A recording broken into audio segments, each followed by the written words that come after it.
एक छोटे से घर में सुबह का सुकून छाया हुआ था। खिड़की से नरम धूप कमरे में आ रही थी। कमरे के कोने में नन्हा अहमद अपनी माँ के करीब बैठा था। माँ ने मोहब्बत भरी मुस्कुराहट के साथ कहा, बेटा, आज मैं तुम्हें एक बहुत कीमती चीज़ सिखाऊंगी। ये ऐसी दुआ है जो हमारे दिल को सुकून देती है और हमें अल्लाह के महबूब सल्लल्लाहु अलैहि वसल्लम के करीब ले जाती है। अहमद की आंखों में तजस्सुस था। अम्मी, कौन सी दुआ? माँ ने नर्म आवाज़ में तिलावत शुरू की, अल्लाहुम्मा सल्ली अला मुहम्मद व अला आली मुहम्मद। अहमद छोटी ज़ुबान से माँ के पीछे पीछे दोहराने लगा।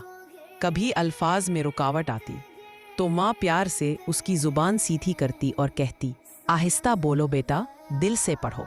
कमरे का माहौल नूर से भर गया। अहमद के दिल में अजीब सा सुकून उतरने लगा। वो खुशी से बोला, अम्मी, ये दुआ पढ़कर दिल को ठंडक मिलती है। माँ ने बेटे को गले लगाते हुए कहा, बेटा, दुरूद पाक वो दुआ है जिसे पढ़ने से हमारे गुनाह मुआफ़ होते हैं, दुआएं कबूल होती है।